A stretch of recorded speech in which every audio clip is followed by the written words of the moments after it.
湖南高山之巅，无人机镜头突然闯入两栋泥土房，房前屋后宽敞平整，鸭鹅成群嬉戏，菜园里的蔬菜青翠欲滴。深山之巅居然藏着这样的一片烟火气，这户人家为何扎根于此？他们的田园生活藏着怎样的惬意？跟着镜头徒步深山，实地探访，一探究竟。听主人聊聊深山里的日子。Hello， 大家好，我是安兰，祝大家朝朝如月，岁岁安兰。今天我来到了一个淘金者都梦寐以求的地方，在这里以前全国各地的人们都会到这里来淘金，人数最多的时候甚至可以达到30多万人。但是我们不知道这个繁华的地方如今又是一番怎样的情况。现在就让我们进去一探究竟吧。嗨，大家好，今天我们来到了湖南省醴陵市。醴陵在几十年前，很多人都会慕名而来到这个地方淘金，当然他们都属于非法淘金。很多人会命丧于此，也有很多人赚到了人生的第一桶金。现在我所处的这片位置呢，属于高山之巅。这个位置以前是一个古村落。我们现在行走的这条路我们可以看到还能够看到电线杆，也就意味着呢，这个地方还是有人住的。但是肯定没办法恢复到以前这里人声鼎沸的景象了。而且随着时代的落幕还有国家的严管这个淘金圣地已经变得人去楼空了，繁华已经不复存在了。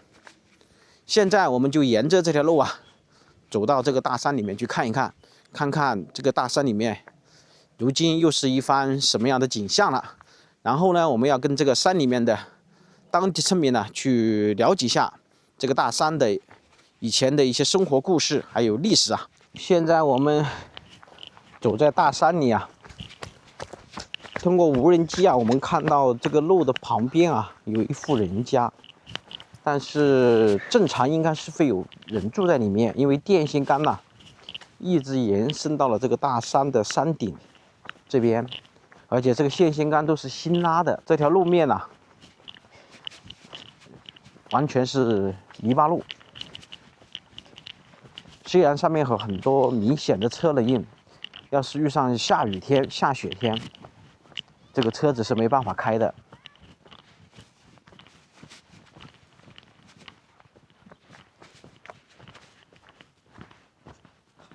前面已经看到屋子的屋顶了。前面我们看到有小车居然开到了家里面去，那么也就是在这个大山之巅现在这里就只有这一户人家，而且居然我们还看到有小车子来，所以这个位置经常有人跑到这里面来玩，或者是这里面的儿女们回来探望这个老人了，应该是这样的。下面这里呢是2条路面，一条路呢是往山谷下面走，一个呢是去这一户人家。我们现在准备去上面那户人家去看一看。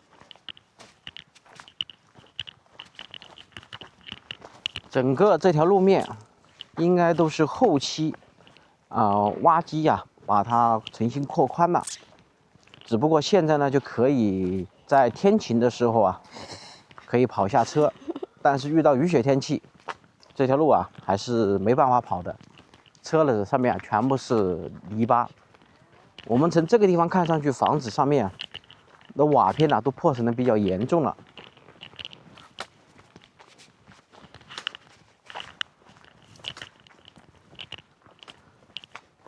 现在电线呢就一直牵到这个人家了，就没有电线再往山里面延伸了。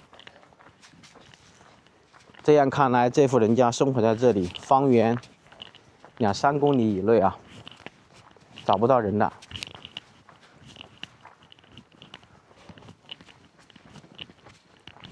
而且不知道是什么样的人还会愿意独守在这个深山里面，就这么一栋孤零零的房子。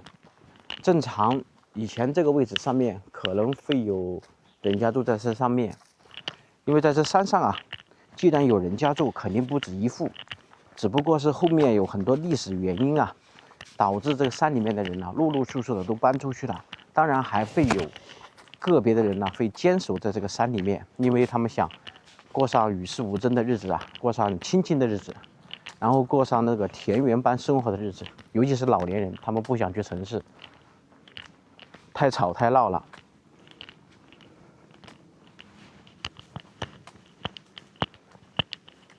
这个电线杆呢，都看上去还是新的啊，我们还能够看到摩托。姐姐说这里是天宝楼，你说这里有故事，那好，跟我们讲讲这里有什么故事。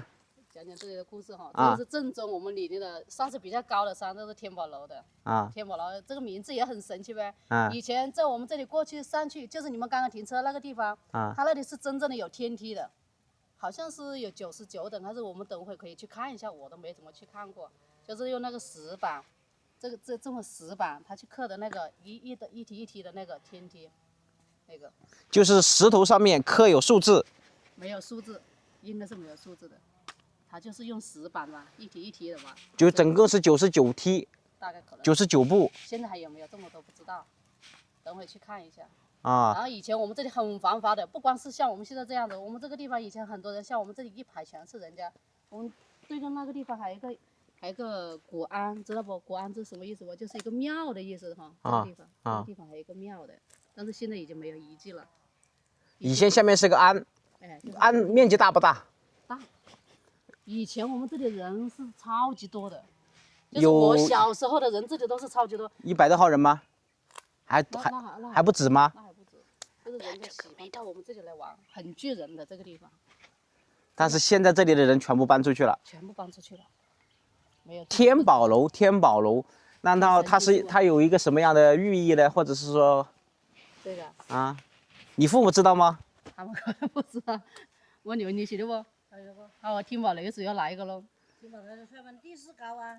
啊，天宝楼的意思就是这里是地势高，就是因为这是大山之巅了。这里一个最神奇的，它就是我们这个山顶，你看见我这个后山的这个山顶啊，它是站在这上面是四通八达的，像我们李宁的整个东南西北乡都可以去的。也就是这里是交通最便利的一个地方。对，你随便走哪一条路。都不会迷路，反正就是没有尽头啊，只是没有尽头。没有尽头，你都可以玩，就是路好走不好走而已，反正都是可以的，都是可以往城里面那些方向去。那里还养了鹅。哥哥，你这个位置哦是好嘞，为什么你这里叫天宝楼啊？你看这个天呢，你看啊，这个地方蓝天白云，蓝天白云的，然后这个地方又很空旷。这里如果是这个竹子砍掉的话，这个竹子它是为了防风的。如果砍掉的话，这个地方，这里可以看到长沙、苏州。站在这里啊？哦。在那里全是灯光。对。那边是居东。哪边？居东那个市县，那个长沙是那个市县。那边。李宁是那个市县。那边是长沙。中间是。中间是居东。中间株洲。那里是长沙。啊，又。就是李宁。啊。也就是你一个地方可以望到3个不同的地方。对，那晚上看那个电呐，那个都看到了一清楚。哇哈！哎，你站在这里看啊，现在这个你看可以看到超级远的，但是这个天还都不算很好。对，因为现在有雾了。有雾了。到了晚上的时候，我们那一条全是那个灯火通明的那个。哇，那肯定很好看。我们这里烧了火，像我们过年，今年过年的时候，去年过年那一天，我们在这里烧火，搞那个篝火晚会，我们一家人的10几个嘛，他们对面的人都知道我们回来了，也很好玩，很搞笑的，真的。啊，就是对面山上的人知道，哎，对，看我们这个火烧起来就知道我们家都回来了。都知道我们这里放烟花，过年的。我们过年搞了2箱那个叫什么来着？那个叫什么来着？李宁这里，你们这个山区还允许你们放烟花吗？正常山区的话，它会。我们自己知道防火的，你不能对着那山上放，啊，只能对着这个天上放，我们放那个加特林，我们搞2箱在这里放，那很好玩。应该是，当然了。打牌重要。打牌重要。真的，我们10几个人打牌的打牌，小孩子我带他们在这里搞那个烧火，搞放烟花玩，挺好玩的。如果是说你们把这条路面再硬化一点点，这个地方做旅游应该是会有很多人会进来。不要硬化它都可以的，人家就是感受一下这个香精的这个味道。一般的，我们这里他就是说我们这里的水好。水好。我们那里的水可以喝的，你可以去矿泉水他都不要，他都这里只喝那个山泉水。我们那里的水好。哦，你这个是山泉水还是井里的水？就是那个山泉水，它只有一个这么大的洞，它那个水是冒出来的。我们现在它就是把这个管子套到这个洞里面，然后就搞了一个水池，就是接着，因为它要蓄水，不蓄水还是不够用，人多了。这里来，我们自己也要搞一个井。今年天气干吧，就不够用，平时平年还是有。现在非常纳闷的一件事就是，我想请教史生，你这头发有什么讲究吗？那么黑？那么黑是讲究啊！我就是没有好生保养，要是保养了不会白的这个样子。但是它还算好了。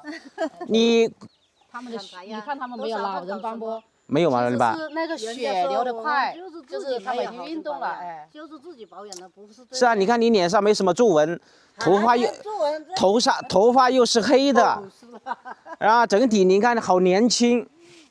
他不用擦东西的，他们天天干山活，搞这些事。你看他养了好多羊我们这里这个房子里面全是羊。等下你跟我男友弄没得呀，都啥子的钱？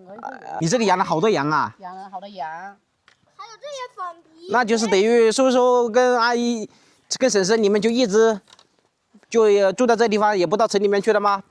城里面都有房子的。我们儿子媳妇带着孙子都在城里面了。哇，你们这个位置是真好嘞！现在这个山茶的时候，有山茶就摘山茶，还有金银花。我们它那山里面它有各种的那种。像那些是金银花，知道不？那个东西它可以变钱的，摘下来。虽然是少，但是他们那个菊花，自己用钱还是可以的。我们刚在那里，这里养了2只鹅。对。我们刚在那里采的菊花，还有。你现在羊是准备要放出去了是吧？放出去了。好，那走开。养的羊多吗？养了几十只啊？ 20只左右。20只羊。这么多羊。那你父母也是蛮勤劳的人嘞。是的。做你父母的儿女也是有口福。很幸福的。非常幸福的。如果比如现在的羊那么大的就可，如果再大一点点就可以倒下去。这是公羊打架，对不对？互相顶。这是母羊吧？母羊。母羊有角，是母羊有角还是都有角的，它的母羊的角要小一点。这个就是因为我还不知道怎么区分。城里人没办法。城里人不。好的，小朋友，谢谢。你来跟我介绍羊怎么区分。你跟我讲。你跟我讲。可能是母的，它底下有一些乳，然后供小羊给吃。供小羊吃奶的是不是？有几个乳头。你讲的对。你读几年级了？4年级的呗。读4年级。我这里这条小路，沿着这条小路山路走。就下面这条山路吧。就这条山路可以走啊。可以的。走到簪仙岭啊，那也一定是你们本地人才知道了。我记得往右边也可以去簪仙岭。那地图上面那也有那个地图啊。但是现在基本上已经荒掉了吧？往这边也可以去，往这边也可以去簪仙岭。我记得有一条路。这个水能喝吗？不能喝，不能喝。这就是你们那个羊喝的。这就是你说的那个山泉水吧？山泉水不是这里来的，但是这个是接的羊喝了，我们洗手啊，平时洗一下。那个泉水就是在前面了。那点狗狗也喝了，羊也喝。是供动物喝的。下面这条路是你们经常自己走的了。好多都是野生的，这些竹子啊什么什么的，很多。所以有人在啊，你看这些路都没有荒掉，就明显就有人生活。每年呢护理2次。啊，每年护理2次。那条路你刚刚路过的，那个我们都是请了挖机挖好的。啊，你们自己花钱请的人。然后我自己那个坪呐，那路啊都是硬锄的，一锄的挖掉了。你说这里有几十年没走人，那时候你刚回来，这一片是什么样的景象啊？这个看看，你们这么大一棵树，我们这里全都是树了，全部是豆子笋，然后我们挖的每年挖到现在才挖干净。然后那个豆子全部是笋的，捅到那个里面去了，那个屋里面都有笋了。多年没有在家里，就是说你们一直20年没在家，然后陡然之间怎么会想着又跑回来呢？跑回来，我年纪大了，在城里面打工没人要，也打不了什么工。然后就回来养老。见识不多吧，可能没有文化水平了。然后就回来养老。吧，现在生意也不好做。啊，对。然后我回来吧，回来养老吧。自己身体也没那么好了，想着养点蜜蜂呐，养点羊呐，最少还有自己的生活费，就是这样子过的，这样子想的，自己也种的菜呀，吃的还有一般般，就是这样子的。啊，养羊、养鸡、养鹅、养山羊，有养了牛没？牛没有呀，但是这里今年养了就好几十只的鸡，都全部被那个豹猫搞了。那个豹猫啊，你知道吧？那个豹猫是别人是放到我们这里。他说那个狗啊，豹猫啊，豹猫啊，学名叫豹猫，就是比猫大一点。啊，对，我以为是那个像那个老虎一样，一溜一溜的，有白的啦，那个黑麻的啦，还有这么长。他们说还是小的，要是大了还长一点，还大一点。他养的鸡全部被那个豹猫咬了，被它吃，咬的吃掉了。哎呀，你这里还有这个野生动物啊？哎呀，以前没有啊，就是去年起有啊，就是他们说是动物放的，也不知道是动物放的还是什么人，反正他用车子拉了一车放到我们这里。哦呀，那野猪呢？啊，有野猪吗？野猪有。野猪有，但是你那个黄鼠狼那就更不用说了，黄鼠狼。有。黄鼠狼也是经常吃鸡嘛，搞这些没道嘛。黄鼠狼一般都会吃老鼠。厉害，就是豹猫太厉害了。那狗搞不得，如果是养的狗，会不会有好处呢？狗啊？啊。狗。打得赢豹猫不？都是一家人，一直看家的。他说养多了都不养，养多了他有羊了，那个山上放羊放的，他会有的吃掉啊。他们一多了，还也是像那个小孩子一样好玩一样。把那个是羊都全部咬死啊！吃也不吃还是咬死了。我上一个月还是掉了一只10几斤、20多斤的羊，就是跑丢了。不知道是豹猫吃了还是人家弄丢了还是怎么搞，我也搞不清楚，反正没看到。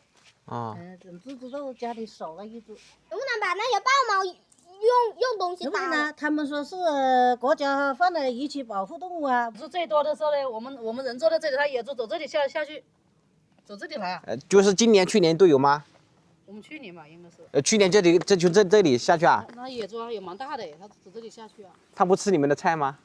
它会啊，吃红薯啊，它会搞一点。啊，它就是。一般都会在那种秋季或冬季的时候钻人家这个山上面粮仓里面。那这个房子当时你父母过来，应该就是把瓦片重新搞了一下。当年我们是从广东回来的，我们那时候都是在广东自己做点小生意。我妈妈他们也是在那边都一样的，18年回来，然后这个房子已经是破破烂烂，这个瓦它也是这里丢了，那里没有的。然后全部这个，你看我们里面的房子里面的所有的那个树啊，那楼板全部是放的新的。现在就是你们一家人做个6、7个人没点问题了。那没问题，哎呀，10几个人都没问题。那个小小的。哎呀，谢谢。不用谢的，谢谢。不用谢的，多了点。谢。那边的房子就是没管它了。我爷爷他们住了，我爷爷跟我叔他们都不在了。他们是过世了还是过世了啊？可能是。你有没有去光端那里？不是人家，现在都没有。以前山里那里都还有人呐。哦呀，我天！山上有田吗？那山上有田，那水怎么办呢？有搞个池塘啊。山顶上有池塘。就是搞个水塘啊，那个蓄水的。他以前他有水，他现在就是像我们这个河坑里面它都没水了，不知道怎么回事，听不到水声音是不？那我们以前这条河坑就是像我们以前在家住的时候，它那个水声就是很像那个瀑布的声音一样很大。但是山上它就有这么多水，它现在就是没有。你去看水库，水库里面都干得很，是不？那关键水库没水了。我们小时候的时候，哎呀，那个水库就是到了这个季节没水的时候，它也是有水的，也是很多的。但是是近几年这个地方没水，还是说以前？慢慢的水越来越少了。可能跟这个现在的生态和气候有很大的关系。你们眼前这是一个什么树了？这么大？这个梨子树啊，今年结了3个梨子，这么大一个。哎呀！这什么梨来着？这个大树呢？这个大树它就有一点来历了，它这个比我们要大几轮了，真的是比我们要大很多。我们小时候它就这么大，现在还这么大。这个树的品名叫什么？这个叫我们叫桂皮树，山桂。一个桂皮啊，我们吃的那个桂皮啊，就是桂皮树。这个它为什么中间坏了？就是别人他去剥那个皮来吃，然后他就剥一次。哎，好，谢谢。皮它就愈合不了，它就坏了。哎呀，我这个树没见，我看看这个树，因为这个树我还刚刚才注意到嘞。桂皮是它香料的那个吧？这是个桂皮树啊。那你们现在可以剥它外面的一层皮吗？不剥了它就是这些坏掉去。那它真正吃的时候，它还是没有我们去买那个肉桂那么香。这个啊，就跟外面买的桂皮还是有区别。是有区别的。你闻一下呗，你搞个树皮闻一下，它有没有这种香味？桂皮不就是那个做菜的时候闻的吗？它这个香味它还是没有，不知道。对。他们剥出来是不是这个香味不知道？搞块那个是。对，它这个它这个香味不是特别浓郁。它这个中间空了噻，它这里面藏动物。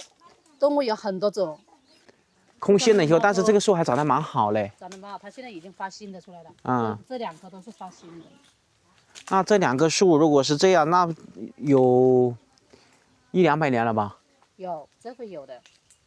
我爷爷他们手里面，他们这个树长得很慢，它不像长那么快的。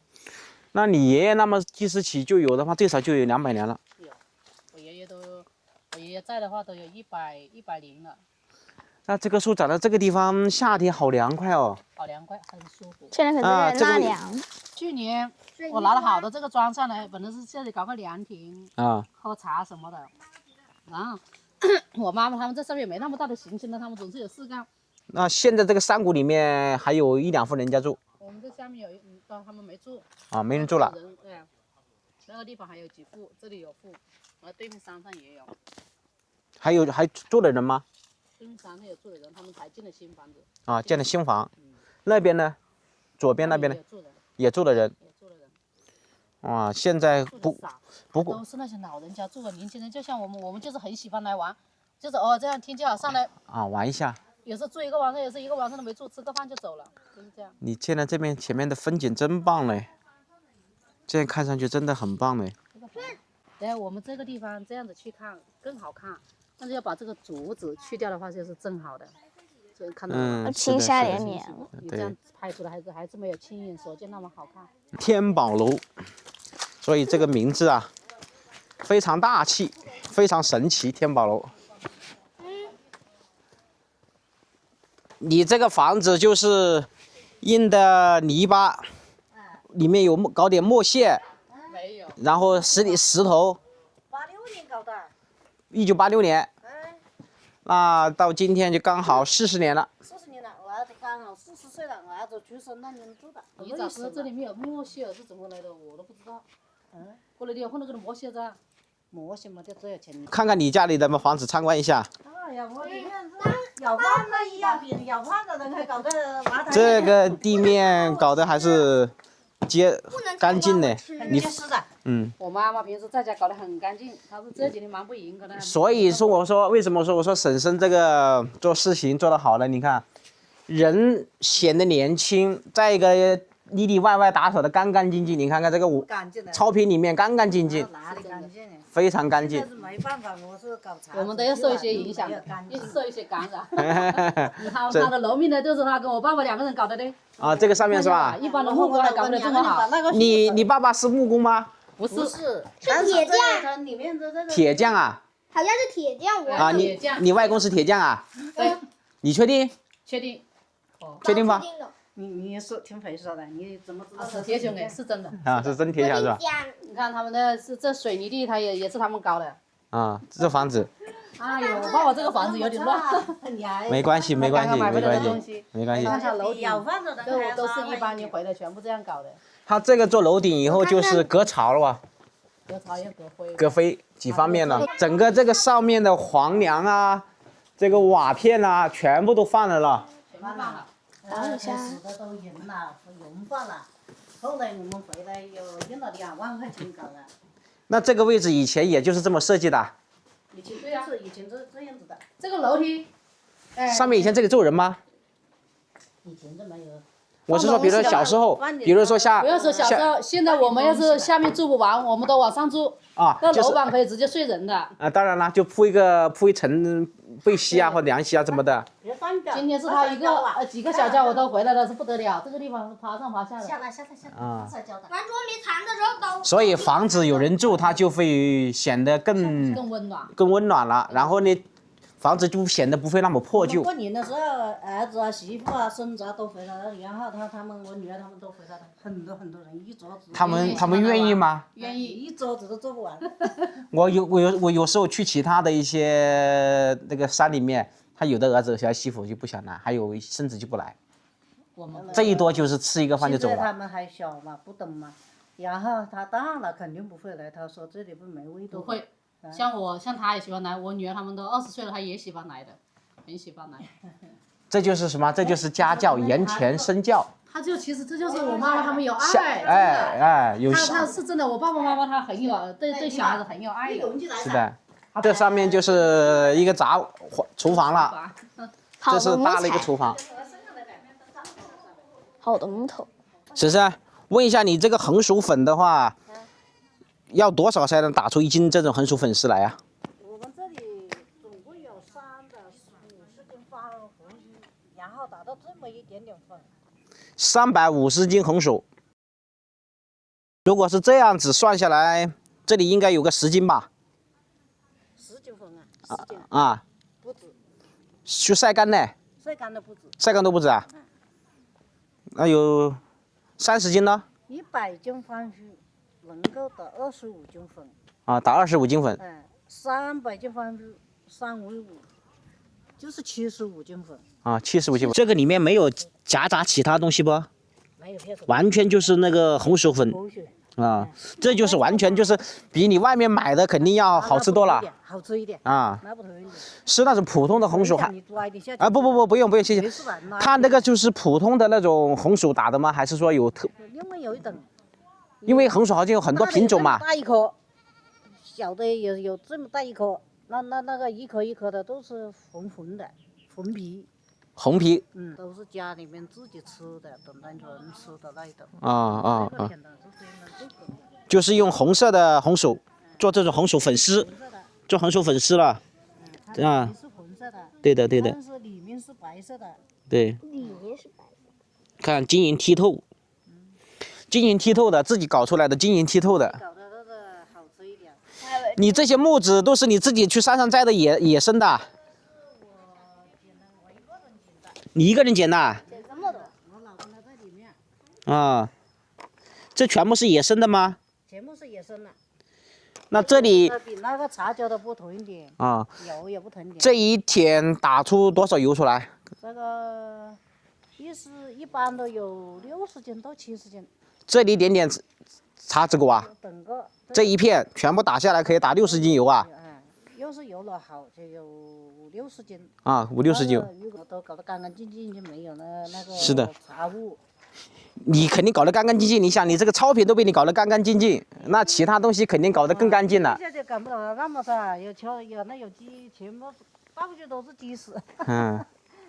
你们一家人有家有爱有爱心，你看看，坐在山里面没别什么事，就是坐在家里面搞那个养那个植物啊，养那个动物啊，没搞别什么，坐在家里。现在这里就是电水路基本上都有了，都不成问题了。路我跟你说，路就不方便了。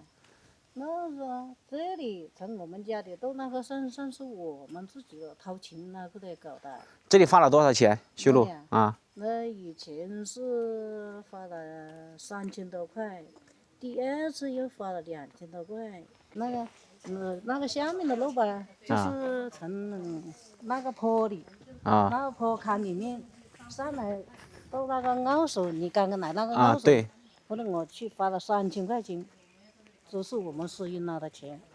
自己花钱，自己把这条路又稍微挖了一下，要不然根本没法过路了。对，它下雨大洪水都会把那路冲肥了。都每年最少要2000多块钱。那你这个也是一笔不小的开支嘞。你这条路每年都要做维护，要花2000多块钱做维护，开支也不小嘞。最少要2000，最少2000还不止。是的啦，你这房子幸好有人来住了。我刚刚看了一下，上面被那个雨水啊有冲刷过，有浸泡过，你看到吗？这个，我如果还不回，就全部会倒掉。是的啦，因为我刚刚看了一下，你这里以前这个位置啊，应该漏得很严重，是吧？这个地方漏得很严重。6年之前回来的时候，差一点就倒掉了。我就请了员工吧，请了工了，请了人帮忙帮我搞好的。那个树木和那个工钱3万多块钱。哇，你这个就是别人帮你稍微把那个房顶，就是屋瓦翻了一遍，然后再把里面稍微做了一点点修缮，花了3万多块钱。对。然后这个外面这个都是你自己搞的。自己搞的不花钱。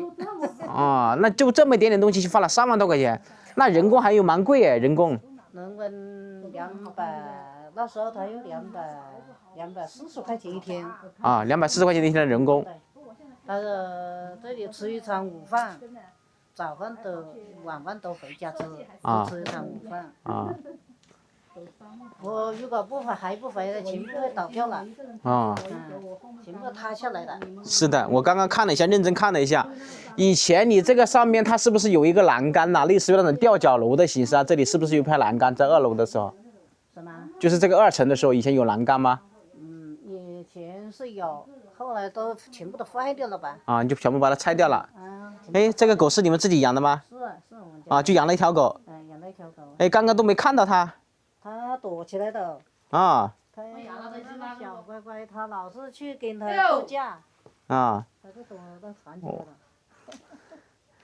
我说很难得，我说怎么没见到狗了？这狗很温顺呢。这狗好守成的不咬。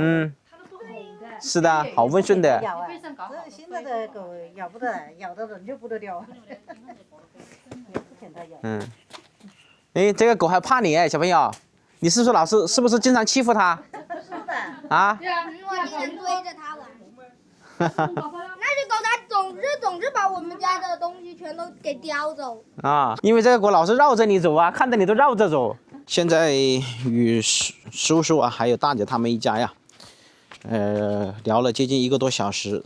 这是一家非常有爱心、非常和蔼可亲的一家人。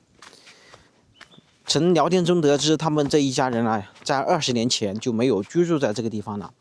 但是呢，他们还是舍不得这片大山，舍不得他们生他们养他们的一块风水宝地，所以近4年以来，他们又回到了这块祖宅，养了些鸡，养了羊，然后种了一些红薯啊，开垦了一些田地，这样子他的儿女们呐，还有孙子们呐，都能够到这个地方啊，感受亲子的快乐，一家人呐，非常和美。这个位置呢，非常的不错，而且我们刚刚在山顶上可以看到对面远眺长沙、猪猪、醴陵。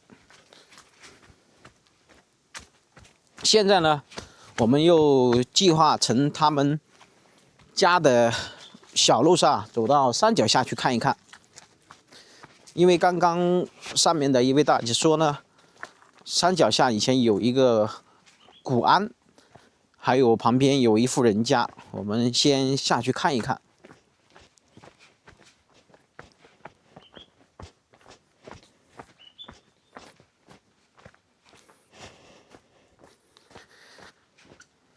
不管怎么说，这一家子啊，尤其是叔叔，刚刚在视频中大家也看到了，头发乌黑的。刚刚呢，我也向大叔请教了他的秘方，他的秘方只有3点。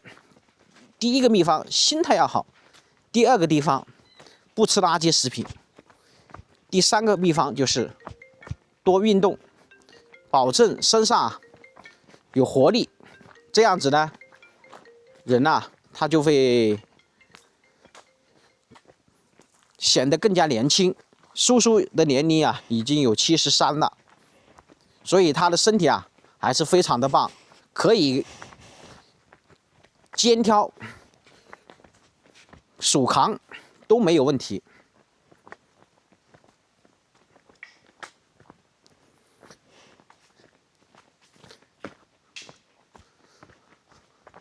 现在这些山路啊，都是刚刚这个山顶的这一户人家请的挖机师傅做了一些修缮，每年他们都要花费3000多块钱请挖机师傅到这边来对路面做一些修复，要不然这个路上的杂草啊，还有被雨水啊冲刷过啊，会变得这种空空洼洼的情况，就没办法走摩托车。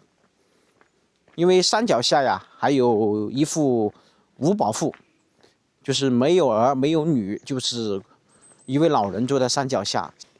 亲戚他们是属于邻里关系了，因为整个这一片呢，现在就只有他们3个人住在这里了。现在下面这栋房子呢，已经是没有人住了，属于土坯房，彻底废弃了。试想一下，这个位置在30年前，这里人声鼎沸，非常的热闹，而且这个地方刚刚上面的叔叔说，还有婶婶说，这里以前是一个金矿，很多人到这个地方呢来淘金，所以这里高峰时期啊，人口啊达到20-30万，在这一片。但是呢，随着淘金热啊，然后国家不允许滥砍滥伐呀，然后去挖矿啊，所以现在这里啊也就慢慢的落寞了。所以也就是我经常所说的一句话，就是以前这个地方不管你有多繁华多热闹，但是随着时代的进步，时代的发展，慢慢这个地方它就会失去它往日的光彩。好，现在我们已经接近走到这个山谷的底部了，我们还能够看到啊，前面这个电线杆呢，电线呢一直布到这个地方来了。这就是山脚下的最后一户人家了，也就是我刚刚所说的一位五保户的人家，独自生活在这个大山里面，他们的日子啊，可想是有多单调。尤其是像五保户的人家，他无儿无女，那将来怎么办？甚至他生活在这个大山里面呢，如果说身体不舒服啊，或者出现一些应急情况或者一些突发情况的话，那是什么样的一个场景？不敢想象。因为这个山里面，要是遇上下雪天、下雨天，山路湿滑，真的不是一件特别容易的事情。所以以前生活在这个大山里面，有苦有乐。看现在哪怕是天晴了10多天，站在这个位置，你看都还是路面都还是非常的泥泞。要是只要下一天雨，这个地方压根就没办法下脚了，没法走路了。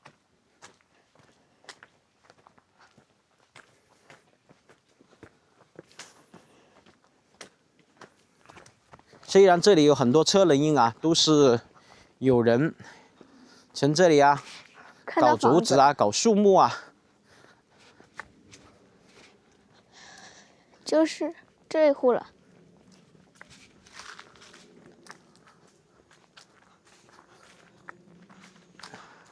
而且大家看到没有，在我的右手边，也就是我现在镜头的正前方，你看这些都是古树参天，像这些树木都有400-500年的历史了。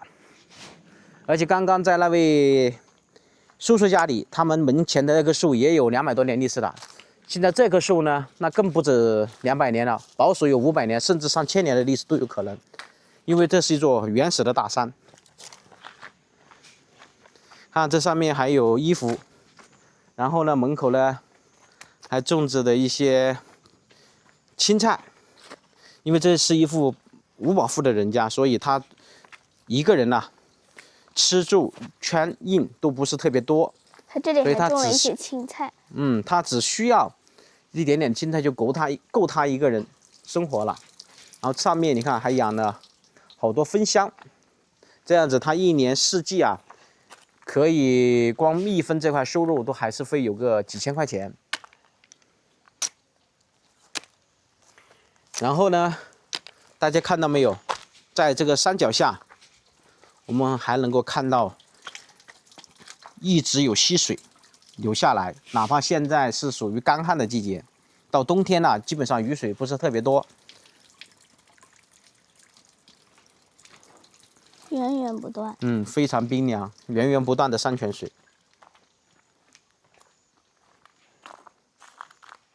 唯一不好的地方就是什么呢？生活在这个地方啊，真的是太清静了。只能够听到蜜蜂的声音，然后晚上睡在这里呢，只能听到风声。电线杆呢，也就拉到这里为止了，下面就没有路了。能够陪伴在这位屋主人旁边的，就只有这些参天大树了。